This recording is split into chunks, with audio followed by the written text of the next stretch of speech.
Welcome to What Comes Next Live. I'm your host, Tom McCallum. I'm passionate about open leadership and write about leadership daily on tommccallum.com. Open leaders have core qualities that drive them, and four I've identified over time are to be brave, hungry, open, and humble. I'm always inspired by listening to the thoughts of leaders I meet, which led to the idea for this show, where our guest first shares a little about themselves and then their thoughts on what comes next. Together, we'll then seek to draw out those thoughts into perhaps a few actionable insights for you, our audience, live and later on a podcast in a half-hour conversation. This evening, I have no idea what's going to happen. And Steve, my wonderful guest this week, may explain what I meant by that, not too cryptically.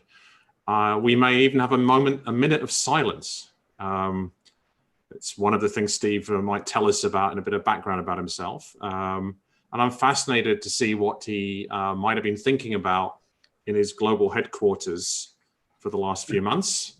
And last time we spoke, Steve, was about, 3 months ago, early in the lockdown? Yeah, something like that. I'm just looking forward to hearing from you. So tell us a little bit about Steve Chapman, and let's go from there. Thank you. I like your way you said, tell me a bit more about Steve Chapman, because I'm sort of getting to know him a bit after 47 years as of 2 days ago. It's one of those things that I always imagined that by the time I was 47, I'd have a sort of slick elevator pitch nailed, but it just gets more difficult every year. So I make stuff, I make art, I make videos, I make music. I mean, that's what I've been doing today. I write, I do... When I'm not stuck in my global headquarters, I do lots of public speaking. I do coaching, but every day is different, really. So I've gone from hating not being able to explain it to actually quite enjoying not being able to explain it. So today I spent all day making an instructional dance video using a massive plastic head that I've made for a festival. Monday, I did some remote coaching with someone using plasticine and a fake audience of actors. And then the day before that, I was painting dogs. So I don't know if that helps or makes it more vague. But yeah, I'm interested in my elevator pitch would be I'm interested in creativity and the human condition. That pretty much sums up everything. Whenever I talk to you, we always come up with some fairly esoteric conversations, a bit like last week, our mutual friend Rob and I did for half an hour.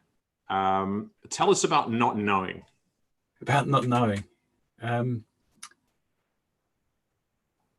I'm just fascinated about not knowing, the idea of not knowing. And I've sort of got known for not knowing, which is weird because people imagine I can actually explain what I'm on about. But if I could, I wouldn't really be interested in not knowing. But for me, it's a practice. It's the idea of not knowing. It's sort of what sits behind our day-to-day human experience. It's the backdrop to our existence, as far as I can tell. So getting comfortable with not knowing, or not getting comfortable, getting good at not knowing, because it's not comfortable. Getting good at not knowing feels, to me at least, one of the most important things to do. Whether we're interested in art, creativity, leadership, change, whatever it is. And I first came across not the experience of not knowing. I think that was probably the moment I was born. But the concept of it through an organisation called the Zen Peacemakers, which is a charitable organisation founded by the late Bernie Glassman. And they have 3 tenets for all of their work, irrelevant of what their work is. And it's bear witness, practice not knowing, take compassionate action. At least that's my interpretation of them. And that's where not knowing became important to me, really. And I think all of my work in some shape or form is an exploration of not knowing and what it means to be human.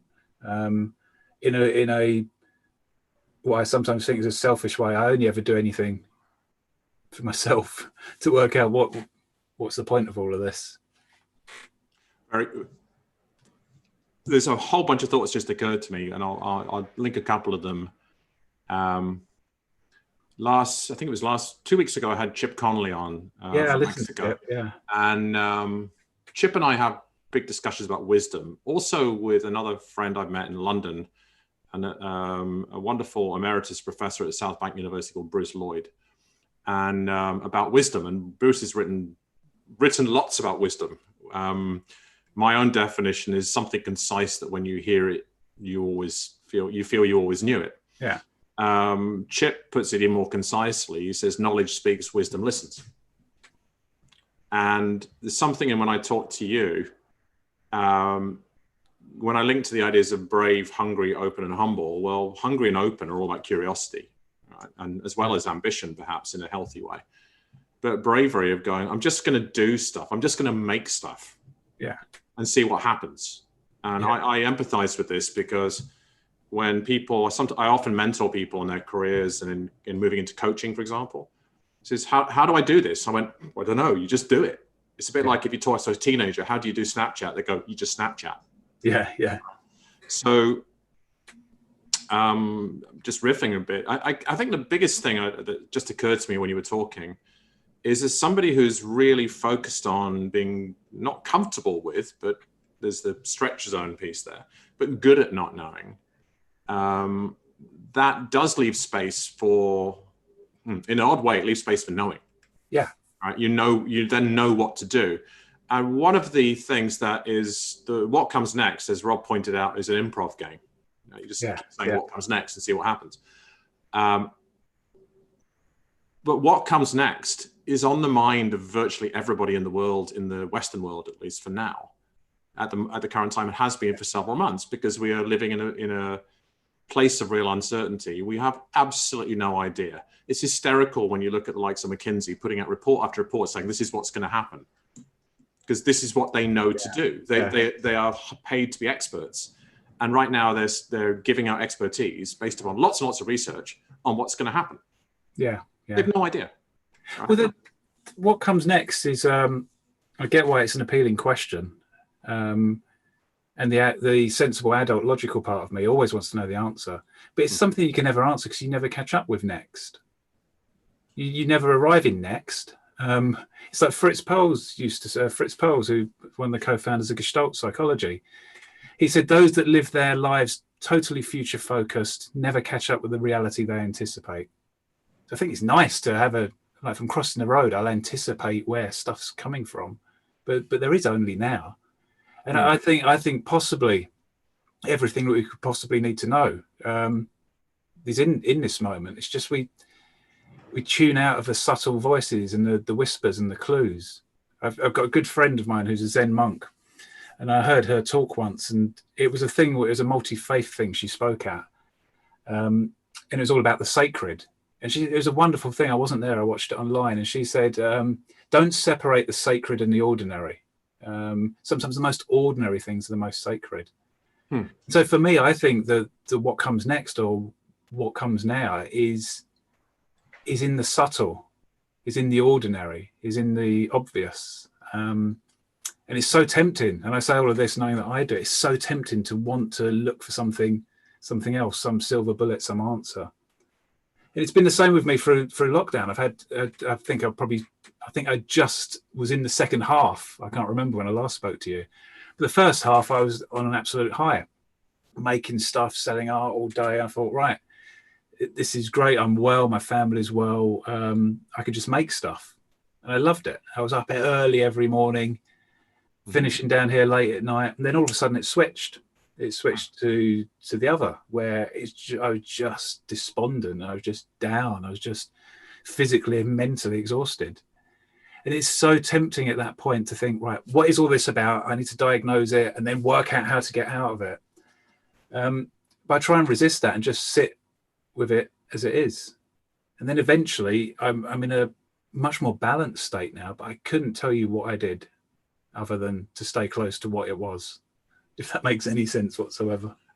It does. I'm generally, people who know me look at me as being very solid and good in a crisis, all this kind of stuff. And I had one example a few years ago where I had a major life change, and I felt anxiety quite intensely for a few weeks. And it was kind of an out of body experience. Yeah. Because people were saying, well, go and get some short-term medication and deal with it, etc. And I went, no, this is going to be a massive tool for empathy for others.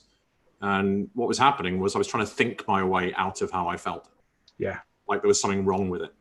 And Yeah. I went, actually, it was really, really awful for 2 or 3 weeks. Yeah. And that was the longest 2 or 3 weeks. So, however, I thought, well, you can't think your way. The mentor of mine basically said that fear sits in the past and the future. Yeah. And so this is quite esoteric, but effectively, I guess what I'd be looking to explore is what can we all learn from an expert in not knowing on how to be. And it's probably about how to be, not what to do. And so I think what you said makes a lot of sense. It's putting another way, I was talking to someone the other day and about it being about the journey, not the destination. Yeah. And one of my friends, Morgan DaCosta, talks about no ordinary moments. And, he and I talk all the time. And it's often just focusing on the absolutely ordinary. Yeah. That opens things up. So when we get stuck in our head thinking about what's going to happen with this, what's going to happen with that, what's going to happen with the other, we can forget the extraordinary ordinary is the way I talked to somebody. I was out with somebody for a few hours on Friday, and it was very ordinary, and that was extraordinary. Yeah. And I said we could let this moment pass, and we could try to fill it with stuff, or we could just recognize that being here now. And that's where you get into presence and other such elements. Yeah. And, I think it must have been just a month or two before lockdown on a crisp winter's day, we took two thick blokes took a very wise dog for a walk in the woods near you. And you and I walked for a couple of hours. And I remember in that moment going, that was an extraordinary, ordinary moment. Yeah. And actually, that's what it's all about. It's not about what comes next, but I think the learning here is what comes next is what comes now. Yeah, it's the two. Rob spoke about this last week. The whole nature of how we think about time and the passage of time and now, next, and past, future is all as human construction. It's not an underlying law of the universe the way we perceive it. And then there's, I think maybe it's this search for. I sort of think our neocortex, our human brain, is both a gift and a curse. It's like a mutation that possibly will ultimately wipe us out. That's how evolution works. But it just seems to mean that, or at least the way society works now, at least in the Western world, so I'll really narrow it down to that, is that if we can't explain stuff, if we don't have a word for something, if it doesn't make tangible sense to that cognitive, rational part of our brain, it can't be of value. Then in a similar thing, it's like there's a lovely magnolia tree out there. What's the meaning of that tree? It just is. Things are just as they are. And it's such a difficult thing. And I say it, you describe me as an expert in not knowing. I think I practice not knowing. Yeah. The moment I had any perception of being an expert in it would be the point that I've totally lost any vague expertise in it. But yeah, the magic lies in the obvious, in the ordinary, because otherwise, if we start, that's how we miss the magic, I think. And there's nothing wrong. I often say this in talks. I'm not anti-planning. I'm not anti-goal setting. I'm not anti any of those. It's just to realize that they are just a map for this imaginary thing called the future and how we think about it.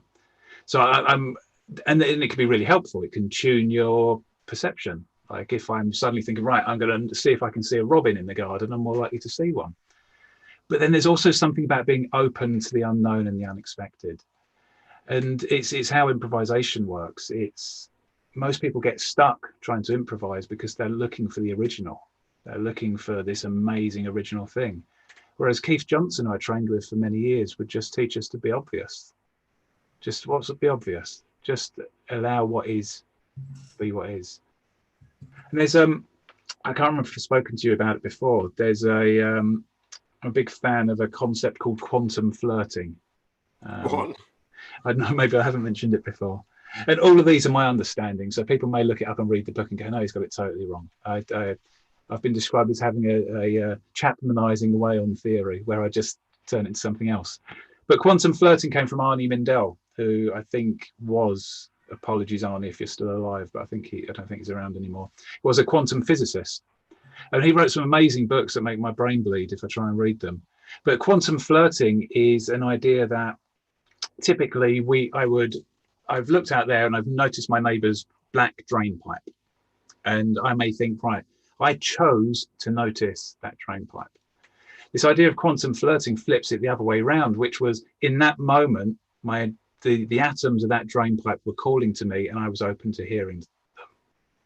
So the quantum flirting, I think it's so important in my own creative work and in coaching work with others, is to not go looking for answers. There's nothing wrong with that, but if you're really interested in something different, don't go looking for answers, but be open to them presenting itself to you. And quite often it's where that walk with Poppy, we were open to whatever. It's the same with inspiration. If I don't know what to draw or to make, the worst thing I can do is to try and find inspiration, as if it's like something I've dropped on the floor and it's gone underneath a rug or something. But this idea of just being open to, being primed to, perpetually open to, knowing that the moment I look for it, I won't be able to find it anymore. Like the floaty things over your eyes. I think I'm not the only one that gets them. Can you say, if I look at them, they go. Say that again a bit about flipping it around the black drain pipe on your neighbour's house. Yeah. The atoms of it are calling to you? Yeah, I mean, I don't know if that's exactly how he would describe it, but it's being open to something calling for your attention. A good example would be with someone I was coaching I didn't understand what they wanted to work on at a particular point. They couldn't really explain it, but they had a feeling for it. They had a sensation for it. They sort of knew what it was, but didn't have words for it. And just not for any skillful coaching, I just thought, I don't know what to do. Let's quantum flirt. So I suggested to them this idea of like, we're just going to walk. We're just going to follow our noses. We're just going to walk. Don't go looking for inspiration or answers. Just be open to it possibly presenting itself to you, and it might not. And we were down on the South Bank and we went wandering into Tate Modern and walking around. Then all of a sudden this guy went, oh my God, that's it. And he ran into the bookshop and picked up this children's book, which I can't remember what it was. And he went, I've got to buy it. This is it. Thank you. This is it. And he went and bought the book and goes, that makes so much sense now. I have no idea what he was on about. But in that moment, something shifted because he was open to it. And it made sense to him. It doesn't need to make sense to anyone else. One of my favorite improv teachers said, don't worry, Steve, you don't have to hand your homework in anymore. That was just for you. Unless I want to write a blog or turn a model out of it. Yesterday I was mentoring somebody relatively new to coaching. And they're very, very good, and they're absolutely doing brilliantly at it. And one of the things I talked to them about just came to me to say is that they said I need to know what questions to ask. And I went, no, you don't. You need to listen. Yeah. And so it's your quantum flirting. For me, and I'm mentioning this now because after last week's show, there was somebody wrote into me and talked about, they want to start coaching.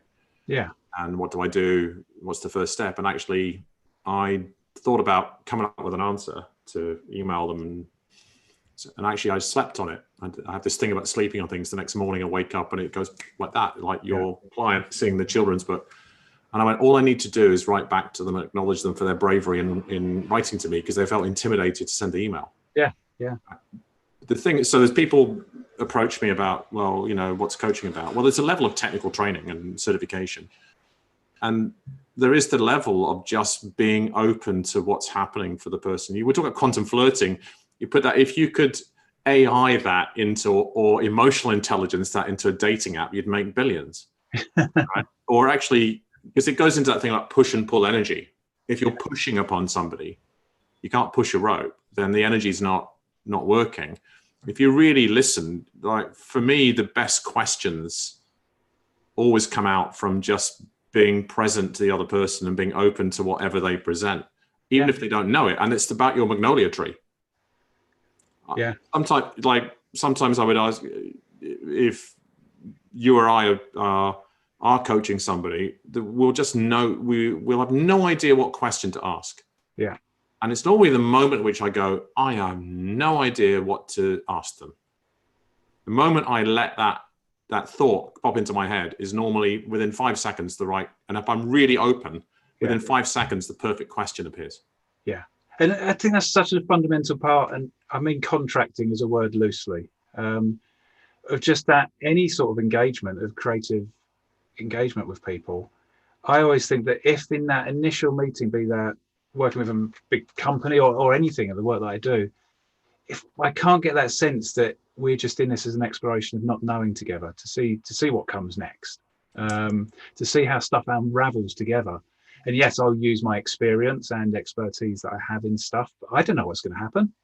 And it's almost like that. That's okay. And it's funny, legitimizing not knowing. You were at the event where I spontaneously did the tent of not knowing.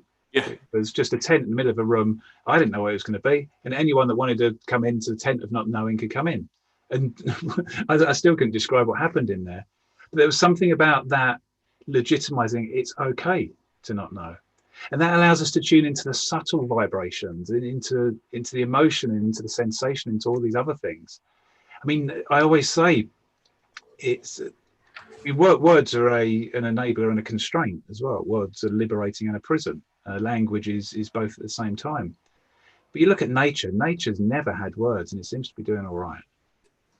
Conscious, when we spoke in the first half of your lockdown, you were in a creative flow. You'd also committed to only having one call a day. Yeah. At that time, and I was privileged enough to be booked onto one of your daily calls.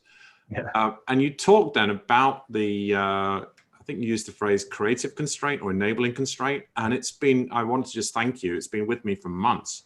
Yeah.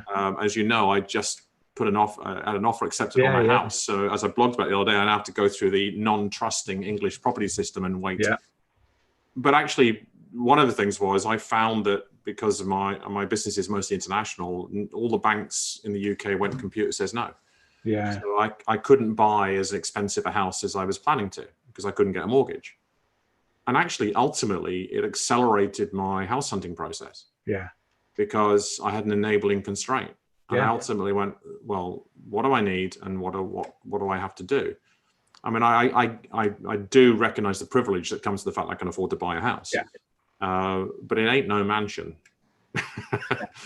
But it was an enabling constraint. And actually, sometimes I think maybe if you could talk about that for a couple of minutes, perhaps with the context of, I am always looking to be of service to people who tune in. And, you know, not everybody's going to spend the amount of time that you or I, to perhaps a lesser extent, look at exploring stuff and being open to stuff, because that's kind of our profession, right? It's turned out that way. And they're much more structured. And a lot of people are feeling constrained, like I can't do this. But, you know, maybe what have constraints done for you in a positive way in the last few months? I mean, I find it so important to have a constraint. And I only work out what my creative process is after I've done it, which is frustrating if anyone ever wants to write about it, because I literally making it up as I go along. But if I think about projects, all of my projects would begin by a question, curious question. I wonder what would happen if. So, for example, I wonder what would happen if I did the opposite of a podcast, which is where the silent podcasts come in. But I naturally do it, and it is part of my slightly autistic OCD trait as well, that I want to create some rules around it. So for the silent podcast, right at the start, I said it's only going to be 100 episodes. They all have to be recorded face to face. There is this tradition of the intro and the outro. All of them are 2 minutes. None of them are ever re-recorded. So all of these rules that I made up. But it's been totally liberating. The 100 episodes has made that liberating. The fact that I'm physically traveling to record them has been liberating. It means I've gone to some amazing places. It's been some bizarre stuff. Like I went all the way to Berlin only to find out the person I've traveled there to record wasn't there. So there's been ups and downs in all of that. But I think a constraint is so important. And this is probably about as tangible, actionable takeaways as I get. But when I'm teaching innovation or creativity in organizations, or even within coaching, I teach on the coaching master's program at Ashridge. I talk about the importance of permission, constraints, and imperfection. If we're really interested in, creativity is such a thingified word. I think of creativity just our ability to experience and express difference live in the moment. That's what it is for me.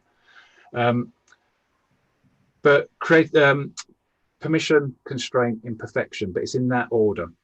The very first thing, this idea of permission, is what is the psychological and social permission? Where are we enabling or constraining ourselves in that moment? Be that, the people can watch the inner critic talk that I did. Be that this self-talk, all of this other stuff that goes in there, being self-doubt, all of those types of things, but be curious about that. Because once we start to establish that creative permission to be more obvious, to be more mad, bad, and wrong, to say yes to crazy stuff, to leap, then look, all of these things that I try and do in my work, that frees up something. And it's only when and this is continual work, it's only when we've established that permission, I think, that constraints become beautiful. And I stole that blatantly from Adam Morgan, who wrote a book called A Beautiful Constraint. It's when constraints become enabling.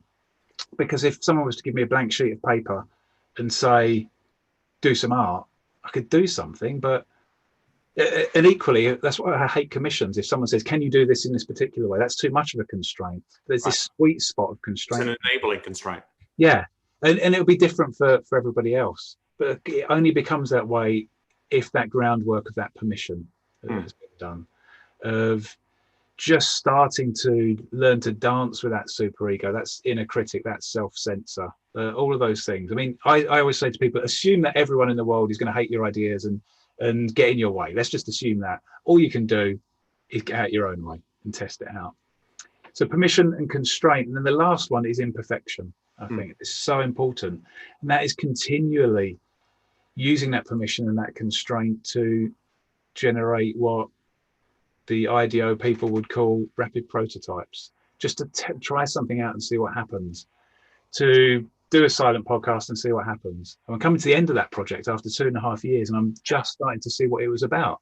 I've no idea what it was about until then. Okay, so I don't know if that helps. That's for me the important. That's actually brilliant, and I think I've had an epiphany from talking to you, and it comes around the enabling constraint and a bit of choice around that. So I'm going to actually use that to wrap up the next couple of minutes.